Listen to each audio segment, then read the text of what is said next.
A lot of people work hard behind the scenes to keep Parker Schnabel's Yukon mining business running, but fans want to know how much Parker's crew members get paid while they risk their lives and limbs churning pay dirt 24 hours a day, 7 days a week in the harsh Klondike. Which workers make almost $500,000 a year running Parker's risky business? Come along on this fun trip as we look closely at how much Schnabel's group makes. Gold Rush is a hit show on the Discovery Channel that keeps the attention on young mining mogul Parker Schnabel every week. Millions of people follow his brave journey to get gold from the harsh Klondike Desert. Fans watch Parker lead the way in each important mining milestone, but they don't notice the daily risks and sacrifices of his entire staff. Parker was very open on social media when he talked about what his hardworking team gets to take home after months of digging. His openness was a welcome gift for all the people who want to know how much these regular workers on his salary make.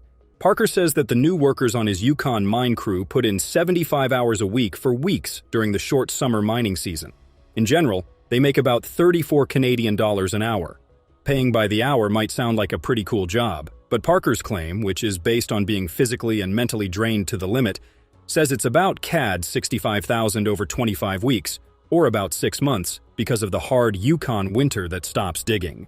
Taxes and living costs at camp are taken into account, and new crew members' take-home pay gets closer and closer to CAD 40,000. It was a very hard job. Parker also said that teams work 12-hour shifts that are very strictly scheduled and start working together at 7 a.m. until 7 o'clock at night, when the summer sun in Alaska lets it. As the short season grows older and the days get shorter, shift changes begin at 8 a.m. to 7 p.m. Parker gives his best workers some nice bonuses, even though the starting pay may not seem like much for the amount of work that is expected. The mine's huge fleet of rock trucks are some of Schnabel's most valuable assets, and the machine workers who are in charge of them can make more than $40,000 a year in Canadian dollars. These skilled miners drive huge Caterpillar trucks that can carry up to 50 tons of ore from the fields to the wash plant. Their never-ending runs are key to beating Parker's high 4,000-ounce, $6 million season gold goal. Even though it's hard on their bodies and takes a lot of time, workers who are put in charge of these important tasks could make 6 figures. Thanks to Parker's openness, fans now know more about how much Parker's crew makes. However, it's important to remember that the numbers he shared are medians and averages, not exact amounts.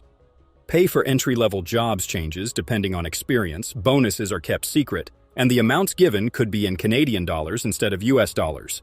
As we've already talked about, Schnabel's new crew members work 75-hour weeks their first season. In just 5 days, that's more than twice as many hours as a normal 40-hour office job. And when mine is busy and there is a lot of daylight, those long shifts last from 7 a.m. until just before midnight. There are millions of dollars at stake every season, and sitting idle cuts into profits too much. And when your boss is a taskmaster like Parker Schnabel, you can't skip steps or take too long to do something. Speaking of the boss, let's see how much does Parker Schnabel make. Discussing Parker Schnabel's financial journey, it's intriguing to delve into his early years at Big Nugget, his grandfather's mining firm. From a young age, he displayed an uncanny aptitude for heavy machinery, operating equipment even before reaching pedal height. The question arises, did he commence earning a substantial income at such a tender age, and how has his net worth evolved over the years? Born on July 22, 1994, in Haines, Alaska, Parker Schnabel's journey in the mining industry commenced in his grandfather's firm, where he earned his stripes and eventually amassed a net worth of $15 million. His hard work in gold prospecting and mining, coupled with his foray into reality television, has significantly contributed to this impressive figure. The pivotal inquiry remains: what is the extent of his earnings? Parker's earnings from reality TV are notable, with payments per episode ranging from $10,000 to $25,000. For comparison, fellow cast member Jack Hoffman earns approximately $10,000 per episode. Consequently, Parker's annual income is estimated to surpass $1 million, solely from his involvement in the show Gold Rush. However, this leads to a crucial consideration. How does his income from gold findings impact his overall wealth? Having appeared in 330 episodes of Gold Rush by 2023, Parker Schnabel left his family mine in Season 4, extracting a remarkable 28 kg, 60 pounds of gold in a year. Additionally, his participation in and production of spin-offs like Gold Rush The Dirt and Gold Rush Parker's Trail further bolstered his financial standing. By the age of 24, He had mined gold valued at over $16 million. Beyond the glamorous figures, it's essential to account for expenses and salaries associated with his mining ventures. While the exact amount of his share remains undisclosed, making assumptions based on his considerable expenditures offers a perspective. Parker Schnabel's diverse car collection, ranging from modern marvels like the Ford F-150 Raptor and Chevrolet Corvette Stingray, to vintage classics such as a 1967 Ford Mustang GT500 and a 1970 Chevrolet C10 pickup truck, exemplifies his taste for the finer things. In addition to his mining pursuits, Schnabel has successfully ventured into entrepreneurship. He owns a mining company and has established a line of gold mining equipment. A published author as well, he penned 2 books, namely Gold Rush: My Story and Parker Schnabel's Gold Rush Alaska, providing insights into his experiences as a gold miner. This multifaceted approach to wealth creation highlights Parker Schnabel's business acumen beyond the glitz of reality television. Because Schnabel is so open, his work shows us what might be coming next. The most important question is whether the people who want to work there can handle the long hours, sore feet, and boring jobs that are needed to not only find gold specks, but also fill pockets with coins. Now let's take a look at some of Parker's thrilling finds. Parker, 27, says he mined nearly 7,000 ounces of gold worth $12.8 million with days left in his season. He advised putting as much gold in the box as quickly as possible and making as much money as possible to fund a second procedure next year. Prior to the Yukon winter freezing them out, Parker needed to collect nearly 350 ounces of gold to beat his record. Parker relied on factory manager Tyson Lee and top technician and informant Mitch Blaschke. He confirmed they spent more than last year. He had spent $5.4 million going to the bottom of Mud Mountain and hadn't broken even, but he was on a roll. If enough were there, Parker claimed he could win big. Parker noted that the remaining drilling was the best, therefore, there remained optimism. Mitch and operator Damon Brown were ready to remove the last gold-rich pay dirt. Mitch stated they have to deliver the last road payment to Big Red and draw the dewatering pump to finish Mud Mountain Cut. Considering their inventory before they started, Damon said Mud Mountain had 1 hopper. Mitch praised Damon's work and advised shutting down the factory. Mitch whooped with joy when they shut down Big Red at Mud Mountain for the last time. Mitch stated they would know the gold totals once Chris completed the final cleanup and see how much they could obtain. Parker told his team hours after the sluices stopped that they would get little gold in a season with many bills. Parker inquired what they wanted to do to solve it. Parker sought another rapid score before winter, still short of last year's 7,500-ounce total. Parker reminded them that when Mitch tore up the road at the airfield in Zone 3, they still felt the land below was fine.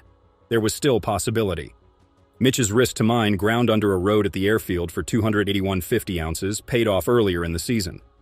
Parker said he will relocate a wash plant to that part of road near the river to start setting things up. Mitch could start that and prepare his staff, right? Mitch agreed they could. Parker quipped that he would clean gold again since there was a lot. Parker's 5M gold haul. Nona, a crew member, accidentally ruined a Big Red pipeline. The system suffered considerable damage. Nona called for aid. The dozer had snagged and torn the pipeline in half, releasing everything from the wash facility. It split the pipeline in 2 and also destroyed the wash plant manifold. As bypass, this provided plant water to the pre-wash. This was considered the worst possible situation at the time. She was gone when it took this pipe off. A 90-degree manifold linked the pump pipeline to the plant. A 90-degree manifold connecting the bypass and wash plant water supply was damaged. Mitch had to disconnect the bypass that controlled water flow, strip the manifold hoses, and reattach them to the plant. This crude repair may increase water pressure and flush gold from the sluice. After cutting off the damaged portion, they fused the pipe back together, saying it was like magic. Next, Mitch bent a flexible hose from the water supply to the wash plant. Mitch confirmed that they would need a flat 8-inch section to reach their water line without a bypass. Mitch relied on the pump for water pressure. The water flow resumed. After 4 hours, $30,000, and lost gold, they resumed pay dirt. Big Red's pipeline disaster was not new. Parker thought Nona was punishing herself hard for causing it. Parker rushed to get all the gold from Big Red before winter shut him down. However, he was in his D11 dozer to address a more important matter. Parker said it was difficult because they were behind on gold and wanted to get it out of the ground. But if they didn't undertake reclamation, they wouldn't have a future. The staff turned down the pump again due to another issue. A dirt-filled plant was described. From the distribution box, water and pay dirt were uniformly distributed throughout 4 sluice lines. Justin overloaded the facility to boost output, obstructing the distribution box and backing up Big Red. They then attempted system repair. Parker was close to breaking last year's 7,504 ounce mark when the season ended. Parker required 420 ounces of gold each week from his wash plants to keep on pace. Gold counting and weighing began. First gold weight, 115.4 ounces. Parker invested nearly $5 million in Mud Mountain and required 900 ounces to benefit from the cut. The following weight yielded 368.45 ounces. That may be the series' finest gold discovery. Slucifer plant manager Tyson Lee and foreman Mitch Blaschke attended the season's first double gold weigh. Parker told Ken that Big Red was put up well by the team. Parker said Mitch and Brennan usually work together, which was excellent, but Tyson stepped up. Parker noted that this was their first cleaning on Ken's land, which was thrilling. Ken said he hadn't seen gold in 40 years. Parker opened the week 900 ounces below last season's total. Both plants had to average 235 ounces to equal last season. Parker commanded someone to yell numbers and poured out gold to weigh. First gold weight, 208.75 ounces. For the second batch from Big Red, the gold weight measured 263.8 ounces and was worth nearly $475,000. Parker stated Big Red had gotten him back up to speed. Thanks for watching. While you're still here, make sure to click the video on your screen for more mind-blowing videos. In Alaska, Parker Schnabel discovers what may be the richest gold mine. On the next episode of Gold Rush, he claims to have made the most crazy treasure ever. Will this be his greatest win or risk? Stop wasting time and start. Parker Schnabel is overworked managing 2 mines in different countries. He has had initial challenges in Alaska, but gold is bringing growth. His Yukon crew is rushing to mine the massive airfield claim before the season's water license expires. Everything must be stripped and paid for to mine everything left this year. Parker's crew has mined 48 of his 90 airfield acres, including the Keyhole, Easy Street, and Bear Cut.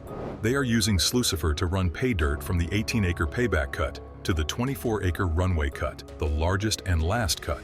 They must have 5 acres down to pay the next week before restarting Big Red, so it will wait until all the stripping is done. With only 1 wash plant, the runway cut is all hands on deck until stripped, except for 1 crew member.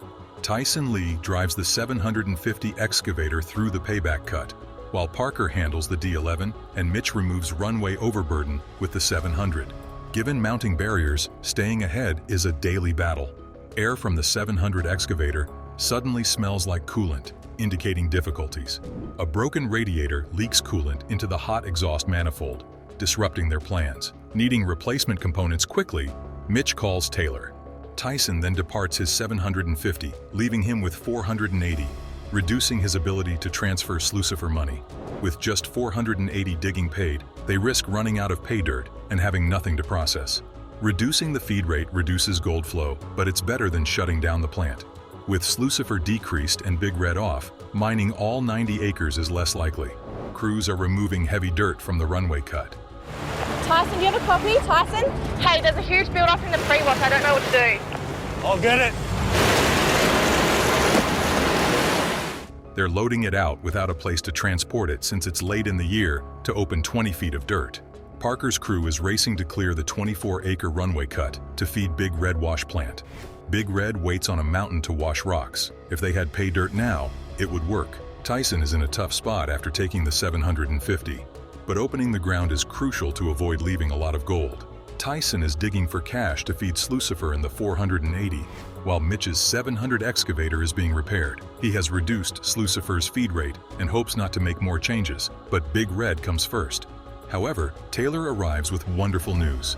The 700 radiator has been changed and is ready. This should restore their momentum. This machine has transported tons of soil and paying dirt to the wash facility. Tyson can feed Slucifer 220 yards per hour with the 750 back in service. They can process more pay dirt and extract more gold. The 750's return is a big relief, allowing normal operations. Parker's sole wash facility is back online, promising a better season finale. Mitch Blaschke is under pressure to move pay dirt at Parker Schnabel's Indian River claim before the season expires. Both Big Red and Slucifer wash plants operate 24/7, making feeding them essential. Mitch moved Evan, a young passionate rock truck driver, to loader operator to boost output. However, a big issue abruptly halts their progress. Evan finds many large pebbles in the sluice runs, forcing Big Red to stop. Big Red is down, so no gold being processed or money is coming in, but expenses are rising. Big Red must be fixed and working again when needed. Mitch and Tyson quickly discover a blown-out screen deck portion. Huge rocks in sluice runs indicate a large hole in the screen, which filters larger pebbles from finer pay dirt. Huge pebbles clog the opening runs when the screen breaks. Interrupting water flow prevents the guns from catching gold and washes away the sluice box end. The team tackles the tricky screen repair. The other end of that goes right into the generator head, and it's cooked right off. I mean, you know, this is the engine.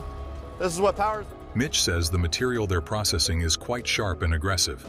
This caustic substance slowly erodes tiny screens, cutting them. The damaged screen is removed and replaced with a new one, fastened in place. The screen deck connection is crucial to gold mining. Screens separate larger boulders from finer pay dirt, allowing gold-rich material to be collected. Breaking screens lets big rocks fall through and clog sluice channels. This clog prevents the water from flowing properly, preventing the riffles from catching the gold, which washes out of the sluice box and is lost. Big Red needs to fix the screen to keep processing pay dirt efficiently. Mitch, Tyson, and the crew quickly fix the damage, emphasizing the screen deck's value. With the new screen, the crew restarts Big Red. The effective repair brings relief and satisfaction. Evan's rapid diagnosis saves the squad a lot of gold, proving his value. Over $90,000 is worth 51.6 ounces of runway cut gold. Running Big Red for a week might net $500,000 in gold. Slucifer has been efficient, digesting the chopped dirt and generating 336.05 ounces of gold, worth over $600,000. Parker's team is optimistic because both plants are running well. They appreciate being at the end of their huge mining activity and the effort required to move the wash plants. The crew wants to maximize the season and leave no gold behind as they reach the finish. Parker Schnabel's mining operation is running, but new challenges are straining the workers. Mitch Blaschke is carefully processing a lot of pay dirt from Parker's Indian River claim before the season ends.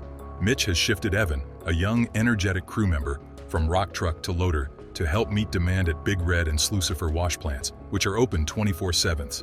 Despite these achievements, Parker adds a major task. Parker intends to establish a new operation in Alaska's Yukon in 3 weeks, with both wash plants working well in the Bear Cut and delivering over 1,800 ounces of gold. Big moment!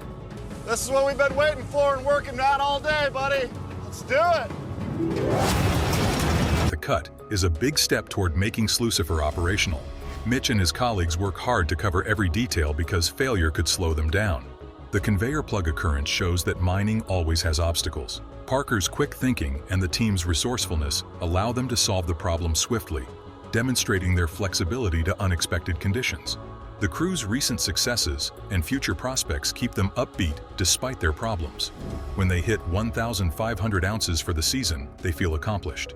Parker warns them that the Alaska operation is coming up. Plant hustling. You got it pumping, huh? Yeah. The more you start revving it, the faster it goes, but the chance of it blowing up gets a lot better. The crew knows their success depends on their ability to stay focused and go forward under difficult conditions. Parker and his team are driven by purpose. Despite challenges, they are committed to a record-breaking season. Mud pits and equipment failure have plagued Parker Schnabel and his gold hunting team. They persevered through determination and resourcefulness, showing their unrelenting commitment to success. Parker's leadership and hands-on attitude have helped the team overcome mining's complexity and create confidence in their ability to succeed. Parker remains certain that the work will be beneficial as they open new cuttings and push through the toughest terrain. Parker Schnabel's gold search is looking good with a new Alaska operation and promising results. Do you like this content? Subscribe and follow us for more. In Haines, Alaska, Parker Schnabel, a young gold miner, was born to his grandfather, John Schnabel. John Schnabel was the miner's grandfather. His experience taught him the importance of putting in a lot of effort and the results of each gold nugget that he extracted from the ground. By the time he was 16 years old, He had taken over the family firm and started making deals with prominent figures in the mining industry, such as Tony Beats. He also had the ability to get land leases and demonstrate his capabilities on national television. He had amassed more than $13 million worth of gold by the time he was 25 years old. On the other hand, the high expense of pursuing gold was accompanied by the costs that were associated with operating a mining operation. The equipment that his team had to transport was so expensive that it might be compared to the price of some people's homes. These machines required continual maintenance, operators with specialized skills, and a substantial amount of gasoline. Another mound of cash was labor of some kind. When he made the decision to invest in Dominion Creek, he put $15 million into that enterprise in the hopes of receiving a return that would propel his career to the next level. The celebrity that comes with being on reality television comes with a number of benefits, including admirers, public recognition, and a consistent revenue stream that is not necessarily dependent on the price of gold. On the other hand, it comes with a spotlight that has the potential to make every failure feel a little bit more painful. As a result of Parker's investigation, he discovered that when the cameras are on, people are waiting for errors, which are what keep reality television going. However, despite the fact that his crew toiled relentlessly and put in 75-hour weeks, the weight of leadership was firmly on his shoulders. It wasn't simply that they were employees, they were also the ones who knew him when he was at his worst and in the gutter. Not only did he owe them a wage, with the daunting prospect of financial responsibility, setting the stage for a pivotal moment in Rick Ness's mining saga. How will the mind boss navigate this unexpected twist in the tale? Will he seize the opportunity, or will the weight of the decision prove too much? The stakes are high, the pressure is on, and the future of Duncan Creek claims hangs in the balance, but it's the mind boss we're talking about. And to make the decision, he has to tackle the other obstacles first.